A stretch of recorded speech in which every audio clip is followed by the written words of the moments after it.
Assalamualaikum warahmatullahi wabarakatuh. Perkenalkan, nama saya Khairunisa dari kelas PAUD B 2021. NIM 210101080487. Soal nomor 1, jelaskan pengertian akidah menurut bahasa sendiri. Sebutkan nama-nama lain dari akidah serta ruang lingkup pembahasan akidah Islami. Menurut pendapat saya, akidah itu seperti tiang yang menyangga akan atap, yaitu Islam, yang mana jika satu tiang saja roboh, maka yang lain juga akan roboh. Begitu juga akidah. Suatu pun pondasi akidah rusak, maka akan rusak semuanya. Nama lain dari akidah diantaranya adalah fiqhul akbar, iman, sunnah, tauhid, syariah, dan usuluddin. Ruang lingkup yang ada pada akidah Islam tersebut bisa kita sebut dengan ahlus sunnah wal jamaah. 2. Sejak kapan fitrah beragama bertauhid itu sudah ada pada manusia? Jelaskan dengan menggunakan dalil nakli Al-Quran atau hadis apa saja faktor penyebab dari terjadinya penyimpangan fitrah tersebut. Dalam suatu hadis riwayat Imam Bukhari dan Imam Muslim, Nabi Muhammad SAW bersabda, setiap manusia dilahirkan ibunya di atas fitrah kedua orang tuanya, yang menjadikan Yahudi, Nasrani, atau Majusi. Mengutip dari hadis di atas, bisa dinyatakan bahwa fitrah agama itu seperti anak yang baru lahir. Jika orang tuanya beragama Majusi, maka anak akan mengikuti akan Majusi. Jika Nasrani, maka dia pun akan ikut Nasrani. Begitu juga agama yang lahir dari penciptaan Tuhan, yang mana agama tersebut berbentuk karena adanya penyembahan kepada Tuhan. Faktor terjadinya penyimpangan fitrah dikarenakan pemikiran-pemikiran kalangan yang lebih radikal terhadap pemikirannya. 3.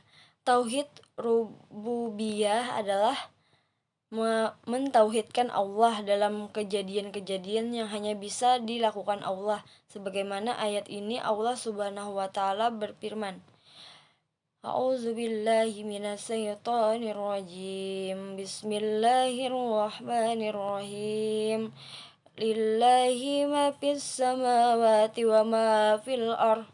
Wa in tabdu ma fi anfusikum aw tukhfuhu yuhasibukum bihillah fayaghfir liman yasha' wa yu'azzibu man yasha'.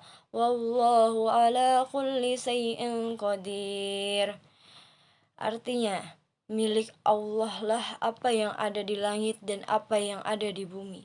Jika kamu nyatakan apa yang ada di dalam hatimu atau kamu sembunyikan, niscaya Allah memperhitungkannya tentang perbuatan itu. Bagimu dia mengampuni siapa yang dia kehendaki dan mengazab siapa yang dia kehendaki. Allah Maha Kuasa, Allah segala sesuatu. Quran Surah Al-Baqarah ayat 284. Sedangkan tauhid uluhiyah adalah mentauhidkan Allah dalam segala bentuk peribadahan baik secara zahir maupun batin, sebagaimana yang tercantum di dalam surah. Allah Subhanahu wa taala berfirman, Bismillahirrahmanirrahim. Sahidallahu annahu la ilaha illahu wal malaikatu wa ulul ilmi qa'iman bil qisti la ilaha illahu wal azizul hakim. Artinya, Allah menyatakan bahwa tidak ada Tuhan selain Dia. Demikian pula para malaikat dan orang berilmu yang menegakkan keadilan. Tidak ada Tuhan selain Dia yang maha perkasa, maha bijaksana. Quran Surah Ali Imran ayat 18. 4. Apa yang dimaksud dengan iman, Islam, dan ihsan? Berikan gambaran hubungan ketiganya. Islam adalah berserah diri sepenuhnya kepada Allah dengan tauhid dan tunduk kepadanya. Rukun Islam adalah syahadat tidak ada ilah yang berhak disembah selain Allah dan bahwa Nabi Muhammad adalah utusan Allah.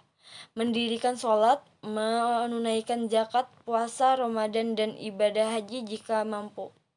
Iman adalah beriman kepada Allah, malaikat-malaikatnya, kitab-kitabnya, rasul-rasulnya, dan hari akhir, dan beriman kepada takdir yang baik maupun yang buruk.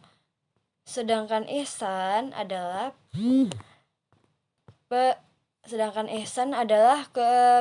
beribadah kepada Allah seakan-akan hamba tidak melihatnya, maka dia melihat hamba. Bila kita pahami lebih mendalam, Islam lebih mengarah kepada amal lahir seperti sholat, zakat, haji, dan rukun Islam yang lain. 5. Jelaskan bagaimana penanaman nilai-nilai keimanan pada masa pranatal, bisakah janin diberikan pendidikan, dan bagaimana metode pendidikannya. Pentingnya menanamkan pendidikan agama kepada anak sejak dini seperti mengenalkan kepada dia siapa Tuhan kita, yaitu Allah, dan membiasakan berzikir menyebut nama Allah, mengajarkan Al-Quran kepada anak supaya dia lebih bisa hidup dengan pedoman Al-Quran.